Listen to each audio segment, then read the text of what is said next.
ಎಲ್ರಿಗೂ ನಮಸ್ಕಾರ. Welcome to ಸ್ಪರ್ಧಾ ಅರಿವು. ಇವತ್ತು ನಾವು ಲ್ಯಾಂಜಿಯಾ ಸಾರೋ ಟ್ರೈಬ್ ಬಗ್ಗೆ ನೋಡೋಣ. ಯಾಕೆ exam point of view Lanjia Saora tribe important ಅಂದ್ರೆ, ಇತ್ತೀಚೆಗೆ ಈ ಟ್ರೈಬ್ಸ್ ನ್ಯೂಸ್ ಅಲ್ಲಿ ಟ್ರೈಬ್ಸ್ ಎಲ್ಲ ಇಂಪಾರ್ಟೆಂಟ್ ಅಂದ್ರೆ ಎಸ್, ನ್ಯೂಸ್ ಅಲ್ಲಿ ಯಾವ ಟ್ರೈಬ್ಸ್ ಬರುತ್ತೆ ಆ tribe exam point of view important. ಜೊತೆಗೆ ಲ್ಯಾಂಜಿಯಾ ಸಾರೋ ಟ್ರೈಬ್ ಇದು ಒನ್ ಆಫ್ ದ PVTGs ಅಂದ್ರೆ ಪರ್ಟಿಕ್ಯುಲರ್ಲಿ ವಲ್ನರೇಬಲ್ ಟ್ರೈಬಲ್ ಗ್ರೂಪ್ ಅಲ್ಲಿ ಬರುವಂತಹ ಒಂದು tribes.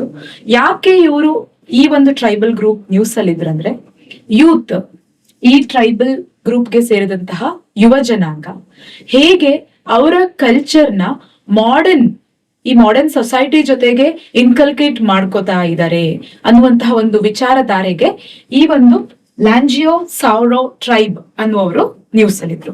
So we will see today Lanjia Saora tribe ಇವರು ಎಲ್ಲಿ ಯಾವ ಒಂದು ರಾಜ್ಯದಲ್ಲಿ ವಾಸಿಸ್ತಾ ಇದ್ದಾರೆ. ಜೊತೆಗೆ ನಾವು PVTG ಬಗ್ಗೆನೂ ಕೂಡ ತಿಳ್ಕೊಳ್ಳೋಣ, ಯಾಕಂದ್ರೆ ಎಕ್ಸಾಮ್ ಅಲ್ಲಿ ಈಗ ಆಲ್ರೆಡಿ ಕ್ವಶನ್ಸ್ ಆಗಿದೆ PVTG ಬಗ್ಗೆ. Who are the Lanjia Saora tribes? Lanjia Saora tribes ಇವರು one of the India's most oldest ಅಂದ್ರೆ ಹಳೆಯ ಟ್ರೈಬ್ಸ್. ಜೊತೆಗೆ ಇವರು ಏನ್ಷಿಯಂಟ್ ಇಂಡಿಜಿನಿಯಸ್ ಕಮ್ಯುನಿಟೀಸ್ ಅಂದ್ರೆ ಇಲ್ಲೇ ಹುಟ್ಟಿ ಬೆಳೆದಂತಹ ಒಂದು ಕಮ್ಯುನಿಟಿ. ಇವರು ಮೇಜರ್ಲಿ ಆಂಧ್ರ ಪ್ರದೇಶ್, ಒಡಿಶಾ, ಜಾರ್ಖಂಡ್ ಅಂಡ್ ಮಧ್ಯಪ್ರದೇಶ ಅಲ್ಲಿ ಕಂಡು ಬರ್ತಾರೆ. ಒಡಿಶಾದಲ್ಲಿ ಮೇನ್ಲಿ ಇವರು ರಾಯಗಢ ಅಂಡ್ ಗಜಪತಿ ಡಿಸ್ಟ್ರಿಕ್ಟ್ ಅಲ್ಲಿ ಕಂಡು ಬರ್ತಾರೆ. ರಾಯಗಢ ಮತ್ತು ಗಜಪತಿ ಇದು ಮೇಜರ್ ಆಗಿ ನಿಮ್ಗೆ ಕೇಳಬಹುದು. ಯಾವ ಡಿಸ್ಟ್ರಿಕ್ಟ್ ಆಫ್ ಒಡಿಶಾದಲ್ಲಿ ಅಂದ್ರೆ ಸ್ಟೇಟ್ಮೆಂಟ್ ಕೊಡಬಹುದು.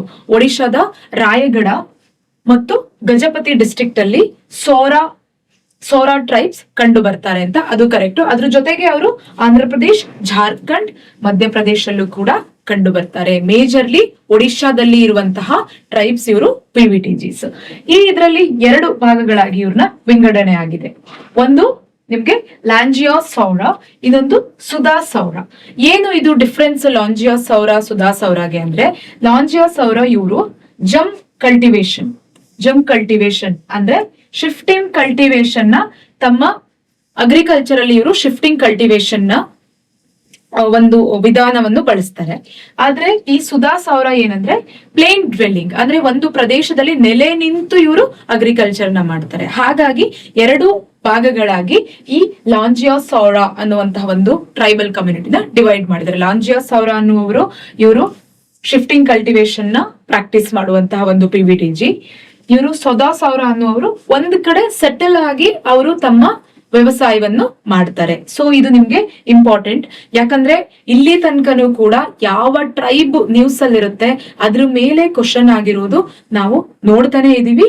ಅಂಡ್ ಇದು ಕೂಡ ಕ್ವಶನ್ ಆಗೋ ಸಾಧ್ಯತೆ ಇದೆ. ಡೈರೆಕ್ಟ್ ಆಗಿ ಕ್ವಶನ್ ಆಗಿಲ್ಲ ಅಂದ್ರೂ ಕೂಡ ಇಂಡೈರೆಕ್ಟ್ ಆಗಿ ಒಡಿಶಾದಲ್ಲಿ ಕಂಡು ಬರುವಂತಹ PVTGs ಯಾವುದು ಅಂತ ಕೇಳ್ಬಿಟ್ಟು 4-5 ಟ್ರೈಬ್ ಕೊಟ್ಟು ಇದು ಕೂಡ ಒಂದು ಹೆಸರನ್ನ ಅಲ್ಲಿ ಮೆನ್ಷನ್ ಮಾಡಿರ್ತಾರೆ. ಸೊ ನೀವಿವಾಗ ಈ ಒಂದು ಟ್ರೈಬ್ ಬಗ್ಗೆ ತಿಳ್ಕೊಂಡು ಅದ್ರ ಬಗ್ಗೆ ನೋಟ್ಸ್ ಮಾಡಿದಾಗ ಎಕ್ಸಾಮ್ ಅಲ್ಲಿ ನಿಮ್ಗೆ ಆನ್ಸರ್ ಮಾಡೋಕೆ ಈಸಿ ಆಗುತ್ತೆ. ಈ ಸೋರಾ ಟ್ರೈಬ್ದು ಲ್ಯಾಂಗ್ವೇಜ್, ಲೈಫ್ ಸ್ಟೈಲ್ ಮತ್ತೆ ಕಲ್ಚರಲ್ ಐಡೆಂಟಿಟಿ ಹೇಗಿದೆ? ಇವರು ಸೋರಾ ಅನ್ನುವಂತಹ ಒಂದು ಲ್ಯಾಂಗ್ವೇಜ್ ನೇ ಮಾತಾಡ್ತಾರೆ. ಇದು Mundari language belonging to Austro Asiatic family ಅಂದ್ರೆ ಲ್ಯಾಂಗ್ವೇಜ್ ಅಲ್ಲಿ ಅದು ಆಸ್ಟ್ರೋ ಏಷಿಯಾಟಿಕ್ ಫ್ಯಾಮಿಲಿಗೆ ಬಿಲಾಂಗ್ ಆಗಿರುತ್ತೆ. It is one of the oldest language in South and South East ಏಷ್ಯಾದಲ್ಲಿ ಇರುವಂತಹ ಒಂದು ಓಲ್ಡೆಸ್ಟ್ ಲ್ಯಾಂಗ್ವೇಜ್. ಇವ್ರದ್ದು ಲೈವ್ಲಿಹುಡ್, ಇವರು ಬದುಕೋಕೆ ಏನ್ ಮಾಡ್ತಾರೆ? As I mention before, gym cultivation ಅಥವಾ ಶಿಫ್ಟಿಂಗ್ ಕಲ್ಟಿವೇಶನ್ ನ ಮಾಡ್ತಾರೆ. ಶಿಫ್ಟಿಂಗ್ ಕಲ್ಟಿವೇಶನ್ ಅಂದ್ರೆ ವ್ಯವಸಾಯ ಮಾಡ್ತಾರೆ. ಮತ್ತೆ ಅವರು ಸಬ್ಸಿಸ್ಟೆಂಟ್ ಎಕಾನಮಿ ಅಂದ್ರೆ ಅವರಿಗೆ ಅವತ್ತಿನ ದಿನದ ಊಟಕ್ಕೆ ಮಾತ್ರ. ಈಗ ನಾನು PVTG ಬಗ್ಗೆ ಎಕ್ಸ್ಪ್ಲೇನ್ ಮಾಡುವಾಗ ಹೇಳ್ತೀನಿ, ಒಂದು ಪರ್ಟಿಕ್ಯುಲರ್ ಟ್ರೈಬ್ ನ PVTG ಅಂತ ಡಿವೈಡ್ ಮಾಡ್ಬೇಕು ಅಥವಾ PVTG ಅಂತ ಕನ್ಸಿಡರ್ ಮಾಡ್ಬೇಕಂದ್ರೆ ಅಲ್ಲಿ 4 ಕಂಡೀಷನ್ ನ ಅವರು ಫುಲ್ಫಿಲ್ ಮಾಡ್ಬೇಕಾಗತ್ತೆ. ಸೊ ಆ ರೀತಿ ಇವರಿಗೆ ಅವ್ರದ್ದು ಸೀಸನಲ್ ರಿದಮ್ಸ್ ಅಂದ್ರೆ ಅವತ್ತಿನ ಊಟಕ್ಕೆ ಅವತ್ತು ದುಡಿದು ಬದುಕುವಂತಹ ಒಂದು ಕಮ್ಯುನಿಟಿ. ಅದಾದ್ಮೇಲೆ ಬಿಲೀಫ್ ಸಿಸ್ಟಮ್. ಇವರು ನೇಚರ್ ನ ತುಂಬಾ ಬಿಲೀವ್ ಮಾಡ್ತಾರೆ. ಎಲ್ಲಾ ಟ್ರೈಬಲ್ ಕೂಡ ಅಷ್ಟೇ, they are deeply nature centric. ಅಲ್ಲಿ ರಿಚುವಲ್ಸ್, ಮ್ಯೂಸಿಕ್ಸ್, ಡ್ರಮ್ಸ್ ಅಂದ್ರೆ ಅವ್ರವ್ರದೇ ಆದಂತಹ ಒಂದು ರೀತಿ ರಿವಾಜುಗಳನ್ನ ಅವರು ಫಾಲೋ ಮಾಡ್ಕೊಂಡು ಬಂದಿರ್ತಾರೆ. ಆ ಒಂದು ಸ್ಪಿರಿಚುವಲ್ ಲೈಫ್ ಇಂದ ಏನಾಗುತ್ತೆ ಅಂದ್ರೆ ಇವ್ರದ್ದು ಫ್ಯಾಮಿಲಿ ಬಾಂಡಿಂಗ್ ಹೆಚ್ಚಾಗ್ತಾ ಹೋಗುತ್ತೆ. ಯಾಕಂತಂದ್ರೆ ನಮ್ಗೆ ಗೊತ್ತಿರೋ ತರ ಪರ್ಟಿಕ್ಯುಲರ್ಲಿ ವಲ್ನರಬಲ್ ಟ್ರೈಬಲ್ ಗ್ರೂಪ್ ಅಂತಂದ್ರೆ ಅವರು ತುಂಬಾ ಕಡಿಮೆ ಜನಾಂಗ ಇರುತ್ತೆ. Traditional ornament and body art of Lanjia Saora. Lanjia Saora ಅನ್ನುವಂತ ಒಂದು ಟ್ರೈಬಲ್ ಗ್ರೂಪ್ದು ಮೇನ್ಲಿ ಆರ್ನಮೆಂಟ್ ಮತ್ತೆ ಬಾಡಿ ಆರ್ಟ್. ಈಗ ನಾನು ಹೇಳಿದ್ನಲ್ಲ, ಆ ಯೂತ್ ಆರ್ನಮೆಂಟ್ ಮತ್ತೆ ಬಾಡಿ ಆರ್ಟ್ ನ ಹೇಗೆ ಮಾಡರ್ನ್ ಸೊಸೈಟಿಯಲ್ಲಿ ಇನ್ಕಲ್ಕೇಟ್ ಮಾಡ್ಕೊಂತಿದ್ದಾರೆ ಅಂದ್ರೆ ಅಡಾಪ್ಟಿಂಗ್ ಟ್ರೆಡಿಷನ್. ಯಂಗರ್ ಜನರೇಷನ್ ಏನ್ ಮಾಡ್ತಾ ಇದಾರೆ, ಮುಂಚೆ ಹಿಂದಿನ ಕಾಲದಲ್ಲಿ ಅವರು ಹೋಲ್ ಬಾಡಿಗೆ ಟ್ಯಾಟೂ ಹಾಕೊಂತಿದ್ರು. Tattoo it's featuring the geometric nature inspired motive hold the spiritual significant. ಇದು ಏನ್ಶಿಯಂಟ್ ಜನರು. ಮತ್ತೆ ಮೆಟಲ್ ಇಯರಿಂಗ್ಸ್, ದೊಡ್ಡ ದೊಡ್ಡ ಇಯರಿಂಗ್ಸ್, ದೊಡ್ಡ ದೊಡ್ಡ ನೆಕ್ ಪೀಸಸ್ ಇವರು ಯೂಸ್ ಮಾಡ್ತಾ ಇದ್ರು. Large metal earrings, fixed stretched ear lobe. ಇದು ಒಂದು ಅವ್ರದ್ದು symbolisation of cultural belongings and spiritual. So ಈಗ ಇದೆರಡನ್ನು ಆಡ್ ಮಾಡಿ ಹೇಗೆ ಮಾಡರ್ನ್ ಆಗಿ ಮಾಡ್ತಿದ್ದಾರೆ ಅಂದ್ರೆ, younger members embracing the detachable ornament. ಅಂದ್ರೆ ಈಗ ಕಿವಿಗೆ ಅಷ್ಟು ಇಯರ್ ಲಾಬ್ಗೆ ಅಷ್ಟು ದೊಡ್ಡದಾದಂತಹ ಒಂದು ಮೆಟಲ್ ಆರ್ನಮೆಂಟ್ ಬಳಸೋದ್ರಿಂದ ಅದನ್ನ ರಿಮೂವಬಲ್ ತರ ಯೂಸ್ ಮಾಡ್ತಾ ಇದಾರೆ. ಮತ್ತೆ ನೆಕ್ ಪೀಸ್ ನ ರಿಮೂವಬಲ್ ತರ ಯೂಸ್ ಮಾಡ್ತಾರೆ. ಮತ್ತೆ ಟ್ಯಾಟೂ ಹಾಕಿಸ್ತಾ ಇದಾರೆ, ಬಟ್ ಅದು ಟೆಂಪರರಿ ಟ್ಯಾಟೂ. ಅಂದ್ರೆ ಹಳೆಯ ಸಂಪ್ರದಾಯವನ್ನು ಬಿಡದೆ ಹೊಸ ಸಂಪ್ರದಾಯವನ್ನು ಅವರು ಅಡಾಪ್ಟ್ ಮಾಡ್ಕೊಳ್ತಿದ್ದಾರೆ. ಅಂದ್ರೆ ಈಗಿನ ಜಗತ್ತಿಗೆ ಕರೆಕ್ಟ್ ಆಗುವ ಹಾಗೆ ಅವರು ತಮ್ಮ ಹಳೆ ಸಂಪ್ರದಾಯವನ್ನು ಉಳಿಸ್ಕೊಂಡು ತಮ್ಮದೇ ಒಂದು ವೈವಿಧ್ಯತೆಯಲ್ಲಿ ಬದುಕ್ತಾ ಇದ್ದಾರೆ. That's the beauty of India. ವಿವಿಧತೆಯಲ್ಲಿ ಏಕತೆ, ವೈವಿಧ್ಯತೆಯಲ್ಲಿ ಏಕತೆ. ಅಂದ್ರೆ ನಾವು 140 ಕೋಟಿ ಜನಗಳಲ್ಲಿ ಎಷ್ಟು ಒಂದು ಕಲ್ಚರ್ ಇದೆ ನೋಡಿ. ಹಳೆ ಕಾಲದ ಕಲ್ಚರ್ನ ಈಗಿನ ಜನರು ಕೂಡ ಅದನ್ನ ಮಾಡಿಫೈ ಮಾಡಿ ಅವರ ಸಂಸ್ಕೃತಿನ ಉಳಿಸ್ತಾ ಇದ್ದಾರೆ ಅಂತಂದ್ರೆ ಅದು ಭಾರತದ ಒಂದು ದೊಡ್ಡಸ್ತಿಕೆ ಅಂತಾನೆ ಹೇಳ್ಬೋದು. ಸೊ ನೀವ್ ಇದನ್ನೆಲ್ಲ ಎಲ್ಲಿ ಯೂಸ್ ಮಾಡ್ಬೋದಂದ್ರೆ, ಒಂದ್ ಪಾಯಿಂಟ್ ನಿಮ್ಗೆ ಪ್ರಿಲಿಮ್ಸ್ ಅಲ್ಲಿ ಅಥವಾ ಆಬ್ಜೆಕ್ಟಿವ್ ಕ್ವಶನ್ಸ್ ಅಲ್ಲಿ ಯೂಸ್ ಆಗುತ್ತೆ. ಯಾರ್ಯಾರು ಎಸ್ಸೆ ಬರೀತೀರಾ, ಈಗ PSI ಅವ್ರಿಗೆ ಕೆಲವು ಸಲ ನ್ಯಾಷನಲ್ ಯೂನಿಟಿ ಬಗ್ಗೆ ಎಲ್ಲ ಎಸ್ಸೆ ಕೇಳಿದಾಗ ಇಂತಹ ಒಂದು ನೀವು ಎಕ್ಸಾಂಪಲ್ ಕೊಟ್ಟು ಬರೆದ್ರೆ ನಿಮ್ಗೆ ಅಲ್ಲಿ ಎನ್ಹಾನ್ಸ್ ಆಗುತ್ತೆ. ಅಂಡ್ ಇನ್ನು GS ಆನ್ಸರ್ ಬರೆಯುವಾಗ ಎಥ್ನಿಸಿಟಿ ಆಫ್ ಇಂಡಿಯಾ ಅಂತ ಕ್ವಶನ್ ಕೇಳಿದ್ರೆ you can use these examples. So ಅಲ್ಲಿ ನಿಮ್ಗೆ ಅದು ಹೆಲ್ಪ್ ಆಗುತ್ತೆ. ಡ್ಯಾನ್ಸ್ ಫಾರ್ಮ್, ಮ್ಯೂಸಿಕ್ ಮತ್ತೆ festival expression of Lanjia Saora tribal. ಇಲ್ಲಿ ಮೇನ್ಲಿ ಇನ್ಸ್ಟ್ರೂಮೆಂಟ್ಸ್ ಇವರು brass pipes, cymbals and gong rhythming create ಮಾಡಕ್ಕೆ ಇವೆಲ್ಲಾ ರೀತಿಯಾದಂತಹ ಇನ್ಸ್ಟ್ರೂಮೆಂಟ್ ನ ಯೂಸ್ ಮಾಡ್ತಾರೆ. ಮತ್ತೆ ಅವ್ರದ್ದು ಅಟೈರ ನೋಡಿ ಹೇಗಿದೆ ಅಂತ ಹೇಳ್ಬಿಟ್ಟು, ದೇ ಯೂಸ್ ಪರ್ಫಾರ್ಮಿಂಗ್ ಟರ್ಬನ್ಸ್. ತಲೆಗೆ ಅವರು ಪೇಟವನ್ನು ಕಟ್ಕೊಂತಾರೆ. ಅದಾದ್ಮೇಲೆ ಕ್ರೇನ್ ಫಿದರ್ಸ್ ಅಂಡ್ ಪಿಕಾಕ್ ಪ್ಲಮ್ಸ್. ನೋಡಿ ಬಟ್ಟೆ ಎಷ್ಟು ಸುಂದರವಾಗಿರುವಂತಹ ಬಟ್ಟೆ ಹಾಕೊಳ್ತಾರೆ. ಇದು ಇವ್ರದ್ದು ಟ್ರೆಡಿಷನಲ್ ಆಫ್ ಲಾಂಜಿಯೋ ಸಾರೋ ಟ್ರೈಬ್ದು ಟ್ರೆಡಿಷನ್. ಅವರು ಟರ್ಬನ್ ಹಾಕೊಳ್ತಾರೆ. ಮತ್ತೆ ಪಿಕಾಕ್ ಅಂಡ್ ಕ್ರೇನ್ದು ಫೆದರ್ ನ ಹಾಕಿ ಅವರು ಬಟ್ಟೆಯನ್ನ ತಯಾರಿಸ್ತಾರೆ. ಇದನ್ನು ಕೇಳಬಹುದು.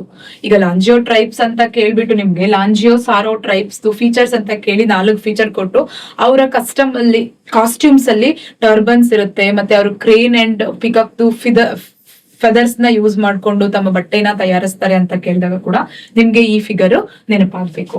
ಅದಾದ ನಂತರ ಸಾಂಗ್ ಅಂಡ್ ಡ್ಯಾನ್ಸ್. ಈಗ ನಮ್ಗೆ ಪರ್ಟಿಕ್ಯುಲರ್ಲಿ ನಾವ್ ಇವಾಗ ಫೋಕ್ಸ್ ತಗೊಂಡಾಗ ಪ್ರತಿಯೊಂದು ರಾಜ್ಯದಲ್ಲೂ ಕೂಡ ಫೋಕ್ ಡ್ಯಾನ್ಸ್ ಇದೆ. ಅಲ್ಲೇ ಅದೇ ರೀತಿ ಟ್ರೈಬಲ್ ಅವರಿಗೆ ಅವ್ರದೇ ಆದಂತಹ ಒಂದು ಸಾಂಗ್ ಮತ್ತೆ ಮ್ಯೂಸಿಕ್ ಮತ್ತೆ ಒಂದು ಆರ್ಟ್ ಫಾರ್ಮ್ ನ ಅವ್ರು ಕಂಡಿಟ್ಕೊಂಡಿರ್ತಾರೆ. ಸೊ ಅಲ್ಲೂ ಕೂಡ ಇವರು ಸ್ಪಾಂಟೇನಿಯಸ್ ಆಗಿ ಆ ಒಂದು ಸಿಚುವೇಶನ್ ತಕ್ಕಂಗೆ ತಮ್ಮದೇ ಆದ ಭಾಷೆಯಲ್ಲಿ ಸಾಂಗ್ಸ್ ನ ಇವರು ಪರ್ಫಾರ್ಮ್ ಮಾಡ್ತಾರೆ. Particularly vulnerable tribal group PVTGs ಅಂದ್ರೆ ಏನು ಅಂತ ನೋಡ್ತಾ ಹೋಗೋಣ. It is a most marginalised scheduled tribes in India. Most marginalised, ಅಂದ್ರೆ ಟ್ರೈಬಲ್ ಅಂತಂದ್ರೇನೆ ಮಾರ್ಜಿನಲೈಸ್ಡ್, ಅದ್ರಲ್ಲೂ ಕೂಡ ಇನ್ನೂ ಕೆಳ ಸ್ತರದಲ್ಲಿರುವಂತಹವರಿಗೆ ಪರ್ಟಿಕ್ಯುಲರ್ಲಿ ವಲ್ನರೇಬಲ್ ಟ್ರೈಬಲ್ ಗ್ರೂಪ್ ಅಂತ ಕರಿತೀವಿ. ಇದರಲ್ಲಿ ಟೋಟಲ್ 75 ಕಮ್ಯುನಿಟೀಸ್ ಇದೆ. ಟೋಟಲ್ ಎಷ್ಟು ಕಮ್ಯುನಿಟೀಸ್ ಇದೆ? ಇದು ವೆರಿ ವೆರಿ ಇಂಪಾರ್ಟೆಂಟ್. ಯಾಕಂತಂದ್ರೆ 2021 ನಲ್ಲಿ ಅಥವಾ 19 ನಲ್ಲಿ ನಂಗೆ ನೆನಪಿಲ್ಲ, UPSC ಕ್ವಶನ್ ಆಗಿದೆ. UPSC ಕ್ವಶನ್ ಆಗಿದೆ ಅಂತಂದ್ರೆ ಅದು ಗ್ರೂಪ್ ಸಿ ಮತ್ತೆ PSI ಅಥವಾ KPSC ಗೆ ತುಂಬಾ ಇಂಪಾರ್ಟೆಂಟ್. ಟೋಟಲ್ 75 ಕಮ್ಯುನಿಟೀಸ್ ಇದೆ. ಎಷ್ಟು ಸ್ಟೇಟ್ಸ್ ಅಲ್ಲಿದೆ? 18 ರಾಜ್ಯಗಳಲ್ಲಿ. ಇದು 18 ರಾಜ್ಯ ಮತ್ತೆ 1 ಯೂನಿಯನ್ ಟೆರಿಟರಿ. ಇದು ಕೂಡ ಒಂದು ಆಪ್ಷನ್ ಆಗಿತ್ತು. ನಂಬರ್ ಆಫ್ PVTGs ಎಷ್ಟು ರಾಜ್ಯಗಳಲ್ಲಿ ಮತ್ತೆ ಎಷ್ಟು UTಗಳಲ್ಲಿ ಅದು ಆವರಿಸಿದ್ದಾರೆ ಅವರು ಅಂತ ಹೇಳ್ಬಿಟ್ಟು. ಈಗ ಅದಕ್ಕೆ ನಾನು ಹೇಳ್ದಂಗೆ ಪರ್ಟಿಕ್ಯುಲರ್ಲಿ ವಲ್ನರೇಬಲ್ ಟ್ರೈಬಲ್ ಗ್ರೂಪ್ ಅಂತ ನಾವು ಯಾವುದೇ ಒಂದು ಶೆಡ್ಯೂಲ್ಡ್ ಟ್ರೈಬ್ ನ ನಾವು ಕನ್ಸಿಡರ್ ಮಾಡ್ಬೇಕಂತಂದ್ರೆ ಅದಕ್ಕೆ ಕೆಲವು ಸರ್ಟನ್ ಕಂಡೀಷನ್ಸ್ ಇದೆ. ಆ ಕಂಡೀಷನ್ಸ್ ಯಾವುದಂದ್ರೆ, ಮೊದಲನೇದಾಗಿ ಫ್ರೀ ಅಗ್ರಿಕಲ್ಚರ್ ಟೆಕ್ನಾಲಜಿ. ಅಂದ್ರೆ ಇತ್ತೀಚೆಗೆ ಬಂದಂತಹ ಯಾವುದೇ ಒಂದು ಮೆಕನೈಸೇಷನ್ ಅವರ ವ್ಯವಸಾಯದಲ್ಲಿ ಬಳಸುವಂಗಿಲ್ಲ. ಅಂದ್ರೆ ಶಿಫ್ಟಿಂಗ್ ಕಲ್ಟಿವೇಶನ್ ಇರುತ್ತೆ, ಅಥವಾ ಅವರು ಕಲ್ಲು ಅಥವಾ ಮರದ ಆಯುಧಗಳನ್ನ ಬಳಸಿ ಉಳುಮೆ ಮಾಡ್ತಾ ಇರ್ತಾರೆ. ಯಾವುದೇ ರೀತಿಯಾದಂತಹ ಮೆಕನೈಸೇಷನ್ ಇರೋದಿಲ್ಲ, ಮತ್ತೆ ಯಾವುದೇ ರೀತಿಯ ರಾಸಾಯನಿಕ ಗೊಬ್ಬರಗಳನ್ನ ಬಳಸೋದಿಲ್ಲ, ಜೊತೆಗೆ ಅವರು ಯಾವುದೇ ರೀತಿಯಾದಂತಹ ಪೆಸ್ಟಿಸೈಡ್ಸ್ ಬಳಸೋದಿಲ್ಲ. So next second, declining and ಅಥವಾ ಸ್ಟಾಗ್ನೆಂಟ್ ಪಾಪ್ಯುಲೇಷನ್. ಇವಾಗ ಕೆಲವು PVTGs ಅಲ್ಲಿ ಗೊತ್ತಿರೋ ಹಂಗೆ, ಈಗ ಸ್ಯಾಂಟಲೀಸ್ ತಗೊಂಡ್ರೆ ಅವ್ರು ಕೇವಲ 68 ಜನರ ಇದ್ದಾರೆ. 68 ಜನ ಸ್ಯಾಂಟಲೀಸ್ ಟ್ರೈಬ್, ಅವರು ಕೂಡ ಒನ್ ಆಫ್ ದ PVTG. ಅಲ್ಲಿ ಏನಾಗುತ್ತೆ ಅಂದ್ರೆ ಐದರ್ 68 ಇರ್ತಾರೆ, ಇಲ್ಲ ಅಂತಂದ್ರೆ ಇನ್ನ ಡಿಕ್ಲೈನ್ ಆಗ್ತಾ ಇರ್ತಾರೆ, 65, 64 ಈ ತರ. ಸೊ ಆ ಒಂದು ಕ್ರೈಟೀರಿಯಾ ಇರ್ಬೇಕು. ಅದ್ರ ಜೊತೆಗೆ ನೆಕ್ಸ್ಟ್ ಎಕ್ಸ್ಟ್ರೀಮ್ಲಿ ಲೋ ಲಿಟ್ರಸಿ, ಅಂದ್ರೆ ಅವರು ಮಾಡರ್ನ್ ಸೊಸೈಟಿಗೆ ಎಕ್ಸ್ಪೋಸ್ ಆಗಿರೋದಿಲ್ಲ, ಯಾವುದೇ ರೀತಿಯಾದಂತಹ ಎಜುಕೇಶನ್ ಇರೋದಿಲ್ಲ ಜನರಿಗೆ. ಅವ್ರಿಗೆ ಏನಂದ್ರೆ ಅವತ್ತಿನ ಊಟಕ್ಕೆ ಏನು ಅನ್ನೋದಷ್ಟೇ ಅವ್ರ ಯೋಚನೆ ಆಗಿರುತ್ತೆ. ಅದನ್ನ ಬಿಟ್ಟು ಎಕ್ಸ್ಟರ್ನಲ್ ವರ್ಲ್ಡ್ ಏನ್ ನಡೀತಿದೆ ಅನ್ನೋಂತ ಬಾದರ್ ಕೂಡ ಅವರು ಮಾಡೋದಿಲ್ಲ ಅಂತಹ ಜನಾಂಗ. ಅದಾದ್ಮೇಲೆ subsistence economy, as I said that they depend upon day two days. ಈಗ ಕರ್ನಾಟಕದಲ್ಲಿ ಯಾರ್ಯಾರಿದ್ದಾರೆ ಹೇಳಿ? ಜೇನುಕುರುಬ, ಅವರು ಅಲ್ಲಿ ಕೊರಗ ಮತ್ತೆ ಜೇನುಕುರುಬ 2 ಕಮ್ಯುನಿಟಿ ಇಲ್ಲಿ ಇದಕ್ ಬರುತ್ತೆ. ಜೇನುಕುರುಬಾಸ್ ಏನ್ ಮಾಡ್ತಾರೆ ಅಂದ್ರೆ, ಅವರು ನಮ್ಮ ಮಲ್ನಾಡ್ ರೀಜನ್ ಅಲ್ಲಿ ಎಸ್ಪೆಷಲಿ ಕೊಡಗು ಅಲ್ಲಿ ಜಾಸ್ತಿ ಕಂಡು ಬರ್ತಾರೆ ನನಗ್ ಗೊತ್ತಿದ್ದಂಗೆ. ಅವರೆಲ್ಲ ಫಾರೆಸ್ಟ್ ಅಲ್ಲಿ ಏನ್ ಸಿಗುತ್ತಲ್ವಾ ಅದನ್ನ ಕಲೆಕ್ಟ್ ಮಾಡ್ಕೊಂಡು ಅವ್ರ ಜೀವನನ ಅವತ್ತಿಂದ ಅವತ್ತು ದಿನಾನ ಕಳೀತಾರೆ. ಮತ್ತೆ ಮಳೆಗಾಲದಲ್ಲಿ ಏನ್ ಮಾಡ್ತಾರೆ ಅಂತಂದ್ರೆ, ಅಲ್ಲೇ ಹತ್ರ ಇರುವಂತ ಊರುಗಳಿಗೆ ಹೋಗಿ ಕೆಲಸ, ಅಂದ್ರೆ ಬೇಸಿಗೆ ಟೈಮಲ್ಲಿ ಸ್ವಲ್ಪ ಕೆಲಸ ಮಾಡಿ ಫುಡ್ ನ ಸಂಗ್ರಹಿಸಿರ್ತಾರೆ. ಇದು ಒಂದು 10 years ಬ್ಯಾಕ್ ನಾನು ಕೂರ್ಗಲ್ಲಿದ್ದಾಗ ನಾನು ನೋಡಿದ್ದದು, ಬಟ್ ಇವಾಗ ಚೇಂಜ್ ಆಗಿರುತ್ತೆ ಡೆಫಿನೆಟ್ಲಿ. ಸೊ ಅವರು ಸಬ್ಸಿಸ್ಟೆಂಟ್ ಎಕಾನಮಿ, ಅಂದ್ರೆ ಎವ್ರಿ ಡೇ ಟು ಡೇ ಲೈಫ್ಗೆ ಎಕಾನಮಿಗೆ ಅವರು ಸೀಮಿತವಾಗಿರುತ್ತೆ ಅವ್ರದ್ದು ಆಕ್ಟಿವಿಟೀಸ್. ಈ 4 ಕಂಡೀಷನ್ ಯಾವ ಟ್ರೈಬಲ್ ಗ್ರೂಪ್ ಅಲ್ಲಿ ಫಿಟ್ ಆಗುತ್ತೆ ಅಥವಾ ಫುಲ್ಫಿಲ್ ಆಗುತ್ತೆ ಅವ್ರನ್ನ PVTG ಆಗಿ ಸೇರಿಸ್ತಾರೆ. PVTG ಆಗಿ ಈಗ ಇಂಡಿಯಾದಲ್ಲಿರುವಂತಹ PVTG ಎಷ್ಟು? 75. ಎಷ್ಟು ಸ್ಟೇಟ್ಸ್? 18 ಸ್ಟೇಟ್ಸ್. ಎಷ್ಟು UT? 1 UT. ಇದು ಎಕ್ಸಾಮ್ ಈ ಒಂದು ಸ್ಲೈಡ್ ಅಲ್ಲಿ ನಿಮ್ಗೆ ವೆರಿ ಇಂಪಾರ್ಟೆಂಟ್ ಡೇಟಾ ಇದೆ. You have to note down this key facts. 75 PVTGs origin ಆಗಿದ್ದು 1975 ಅಲ್ಲಿ. ಅವಾಗ ಎಷ್ಟಿತ್ತು ಗ್ರೂಪ್ಸ್? 52 ಗ್ರೂಪ್ ಆಫ್ ಕ್ಲಾಸಿಫೈಡ್ ಇತ್ತು. ಇವಾಗ 75 ಇದೆ. ಮೊದಲು ಇದನ್ನ ಪ್ರಿಮಿಟಿವ್ ಟ್ರೈಬಲ್ ಗ್ರೂಪ್ಸ್ ಅಂತ ಕರಿತಾ ಇದ್ರು. 2006 ಅಲ್ಲಿ ಪರ್ಟಿಕ್ಯುಲರ್ ವಲ್ನರೇಬಲ್ ಟ್ರೈಬಲ್ ಗ್ರೂಪ್ಸ್ ಅಂತ ಹೇಳಿ ಇದನ್ನ ರೀನೇಮ್ ಮಾಡಿದ್ರು. ಅದಾದ್ಮೇಲೆ 18 ಸ್ಟೇಟ್ಸ್ ಅಲ್ಲಿ ಇರುತ್ತಾರೆ. ಮತ್ತೆ ಇವರಿಗೆ ಯಾವುದೇ ರೀತಿಯಾದಂತಹ ಸೆಂಟ್ರಲ್ ಗವರ್ಮೆಂಟ್ ಪ್ರೋಗ್ರಾಮ್ ಬಂದ್ರು ಕೂಡ ಅದು 100% ಅಸಿಸ್ಟೆನ್ಸ್ ಬೈ ಸೆಂಟ್ರಲ್ ಗವರ್ಮೆಂಟ್. ಯಾವುದೇ ಒಂದು ಸ್ಕೀಮ್ ಬಂದ್ರು ಕೂಡ 100% ಅಸಿಸ್ಟೆನ್ಸ್ ಇರುತ್ತೆ. ಕರ್ನಾಟಕದಲ್ಲಿ ಇರುವಂತಹ ಟ್ರೈಬ್ಸ್ ಜೇನುಕುರುಬ ಮತ್ತೆ ಕೊರಂಗ. ಕೆಲವು ಎಕ್ಸಾಂಪಲ್ಸ್ ಅಷ್ಟೇ. ಡೋಂಗ್ರಿಯಾ, ಖೋಂಡ್ ಇದು ಒಡಿಶಾದಲ್ಲಿ. And in one more, Odisha has a highest number of PVTGs. Exam ಅಲ್ಲಿ ಇದು ಕೂಡ ಕ್ವಶನ್ ಆಗಿತ್ತು. Highest number Odisha, followed by Andhra Pradesh and followed by Chhattisgarh. ಇವು 3ನ ನೆನ್ಪಿಟ್ಕೊಳ್ಳಿ. ಹೈಯೆಸ್ಟ್ ಎಲ್ಲಿದೆ? ಒಡಿಶಾದಲ್ಲಿದೆ. ಆಮೇಲೆ AP ಯಲ್ಲಿ ಸೆಕೆಂಡ್, ಅದಾದ್ಮೇಲೆ ಛತ್ತೀಸ್ಗಢ. ಕರ್ನಾಟಕದಲ್ಲಿ ಎಷ್ಟಿದೆ? 2 ಇದೆ. ಯಾವ್ದ್ಯಾವ್ದು? ಜೇನುಕುರುಬ ಮತ್ತು ಕೊರಂಗ. 18 ಸ್ಟೇಟ್ ಅಂಡ್ 1 ಯೂನಿಯನ್ ಟೆರಿಟರಿ. ಇದು ಸ್ವಲ್ಪ ನಿಮ್ಗೆ ಗೊತ್ತಿರಬೇಕು. ಗವರ್ಮೆಂಟ್ ಇನಿಷಿಯೇಟಿವ್ ಆಫ್ PVTGs, ಅವ್ರನ್ನ ಪ್ರೊಟೆಕ್ಟ್ ಮಾಡಕ್ಕೆ ಗವರ್ಮೆಂಟ್ ಇನಿಷಿಯೇಟ್ ಮಾಡಿರೋದು. ನಾನು ಮತ್ತೆ ಮೊದಲೇ ಹೇಳಿದೀನಿ, 100% ಅಸಿಸ್ಟೆನ್ಸ್ ಬೈ ಸೆಂಟ್ರಲ್ ಗವರ್ಮೆಂಟ್. ಯಾವುದೇ ಒಂದು ಪ್ರೋಗ್ರಾಮ್ಗೆ central government ministry of tribal affair ಇಂದ ಬಂದ್ರೆ ಅದಕ್ಕೆ 100% ಅಸಿಸ್ಟೆನ್ಸ್ ಸೆಂಟ್ರಲ್ ಗವರ್ಮೆಂಟ್ ಇಂದಾನೆ ಕೊಟ್ಟಿರ್ತಾರೆ. ಇದು ಮೇನ್ಲಿ ಒಂದು PM Janman scheme and one more forest right act 2006. ಈ PM ಜನ್ಮನ್ ಅಂದ್ರೆ ಜನ್ ಜಾತಿ ಆದಿವಾಸಿ ನ್ಯಾಯ ಮಹಾ ಅಭಿಯಾನ ಅಂತ ಹೇಳಿ ಇವರಿಗೆ ಎಲ್ಲಾ ರೀತಿಯಾದಂತಹ ಇನ್ಫ್ರಾಸ್ಟ್ರಕ್ಚರ್ ಫೆಸಿಲಿಟಿಯನ್ನು ಕೊಡೋಕೋಸ್ಕರ ಈ ಜನ್ಮನ್ ಅನ್ನುವಂತಹ ಒಂದು ಸ್ಕೀಮ್ ಬಂದಿದೆ. ಇದು ಕೂಡ 100% ಸೆಂಟ್ರಲ್ ಅಸಿಸ್ಟೆಂಟ್ ಇಂದಾನೆ ಎಸೆನ್ಸಿಯಲ್ ಇನ್ಫ್ರಾಸ್ಟ್ರಕ್ಚರ್ ಲೈಕ್ ರೋಡ್ಸ್ ಆಗಿರ್ಬೋದು, houses, drinking water, mobile medical units, ಮತ್ತೆ ಅವ್ರ ಸೆಟಲ್ಮೆಂಟ್, ಅವರಿಗೆ ಎಜುಕೇಶನ್ ಎಲ್ಲವನ್ನು ಕೊಡೋಕೋಸ್ಕರ ಬಂದಂತಹ ಒಂದು ಸ್ಕೀಮ್ ಜನ್ಮನ್ ಸ್ಕೀಮ್. ಅದಾದ್ಮೇಲೆ ಫಾರೆಸ್ಟ್ ರೈಟ್. ಈಗ ಈ ಅಂಡರ್ ದ ಫಾರೆಸ್ಟ್ ರೈಟ್ ಅವರಿಗೆ ಅಲ್ಲಿ ಸಿಗುವಂತಹ ಹನಿ ಮತ್ತೆ ಕೆಲವು ಮೈನರ್ ಫಾರೆಸ್ಟ್ ಪ್ರಾಡಕ್ಟ್ಸ್ ಗಳನ್ನ ಸೇಲ್ ಮಾಡುವಂತಹ ಒಂದು ರೈಟ್ಸ್ ಟ್ರೈಬಲ್ಸ್ ಇದೆ. ಅದು ಫಾರೆಸ್ಟ್ ರೈಟ್ಸ್ ಆಕ್ಟ್ 2006 ಅಂಡರ್ ಅಲ್ಲಿ ಈ ರೈಟ್ಸ್ ಅವರಿಗೆ ಸಿಗುತ್ತೆ. This is all about the PVTGs and ಅವ್ರದ್ದು ರೈಟ್ಸ್ ಬಗ್ಗೆ. ಲಾಸ್ಟ್ ಒಂದು ಕ್ವಿಕ್ ರಿವಿಷನ್ ಮಾಡೋಣ, which is very important for prelims or objective questions ಗೆ. ಯಾವ ಟ್ರೈಬ್ ನ್ಯೂಸ್ ಇದ್ದು? Lanjia Saora tribe, sub group of Saora tribes. Lanjia Saora tribe, sub group of Saora tribes. ಇವ್ರು ಎಲ್ಲಿದ್ದಾರೆ? Mainly location Raigad ಮತ್ತೆ ಗಜಪತಿ ಡಿಸ್ಟ್ರಿಕ್ಟ್ ಆಫ್ ಒಡಿಶಾ. ಇದು ಕೂಡ ಕ್ವಶನ್ ಆಗೋ ಸಾಧ್ಯತೆ ಇದೆ. ಇವ್ರು ಮಾತಾಡುವಂತಹ ಲ್ಯಾಂಗ್ವೇಜ್ ಯಾವುದು? ಆಸ್ಟ್ರೋ ಏಷಿಯಾಟಿಕ್ ಮುಂಡರಿ ಬ್ರಾಂಚ್ ಆ ಲ್ಯಾಂಗ್ವೇಜ್. ಆಮೇಲೆ ಇವರು ಲೈವ್ಲಿಹುಡ್ ಗೆ ಏನ್ ಮಾಡ್ತಾರೆ? ಶಿಫ್ಟಿಂಗ್ ಕಲ್ಟಿವೇಶನ್ ಅಥವಾ ಸ್ಮಾಲ್ ಸ್ಕೇಲ್ ಫಾರ್ಮಿಂಗ್ ಮಾಡ್ತಾರೆ. ಅದಾದ್ಮೇಲೆ PVTG ಕ್ಲಾಸಿಫಿಕೇಶನ್. ಇವರು PVTG ಅಲ್ಲಿ ಬರ್ತಾರೆ. ಎಸ್, ಟೋಟಲ್ PVTGs ಎಷ್ಟಿದೆ? 75 ಇದೆ ಇಂಡಿಯಾದಲ್ಲಿ. ಎಷ್ಟು ಸ್ಟೇಟ್ಸ್ ಇದೆ? 18 ಸ್ಟೇಟ್ಸ್ ಇದೆ ಅಂಡ್ ಒಂದು ಯೂನಿಯನ್ ಟೆರಿಟರಿ ಇದೆ. ಹೈಯೆಸ್ಟ್ ಇರುವಂತದ್ದು ಒಡಿಶಾದಲ್ಲಿ. PVTGs ಯಾವಾಗ ರೀನೇಮ್ ಆಯ್ತು? PTG ಇಂದ 2006 ಅಲ್ಲಿ. ಇದು ಇನಿಷಿಯಲಿ ಸ್ಟಾರ್ಟ್ ಆಗಿದ್ದು 1975 ಅಲ್ಲಿ. ಅವತ್ತು ಎಷ್ಟು ಜನ ಇದ್ರು PVTGs? 52 ಇದ್ರು. ಕರೆಂಟ್ಲಿ ಎಷ್ಟಿದ್ದಾರೆ? 52 ಇದ್ರು. ಇವಾಗ ಕರೆಂಟ್ಲಿ 75 ಇದ್ದಾರೆ. ಅದಾದ್ಮೇಲೆ ಸ್ಕೀಮ್ಸ್, PM ಜನ್ಮನ್ ಸ್ಕೀಮ್ ಮತ್ತೆ ಇದೆಲ್ಲ 100% ಅಸಿಸ್ಟೆಂಟ್, ಸೆಂಟ್ರಲ್ ಅಸಿಸ್ಟೆಂಟ್ ಇರುವಂತದ್ದು. ಮತ್ತೆ ಫಾರೆಸ್ಟ್ ರೈಟ್ ಆಕ್ಟ್, ಅದು ಕೂಡ ಅವರಿಗೆ ಫಾರೆಸ್ಟ್ ಇರುವಂತಹ ಮೈನರ್ ಫಾರೆಸ್ಟ್ ಪ್ರಾಡಕ್ಟ್ ನ ಯೂಸ್ ಮಾಡ್ಕೊಳ್ಳಕ್ಕೆ ಸಿಕ್ಕಿರುವಂತಹ ಒಂದು ರೈಟ್.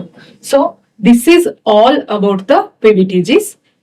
ಪ್ಲೀಸ್ ಇದನ್ನ ಒಂದು ಶಾರ್ಟ್ ನೋಟ್ಸ್ ಆಗಿ ಮಾಡ್ಕೊಳ್ಳಿ, ಎಕ್ಸಾಮ್ ಅಲ್ಲಿ ನಿಮ್ಗೆ ಹ್ಯಾಂಡಿ ಆಗುತ್ತೆ. Thank you one and all. Keep watching.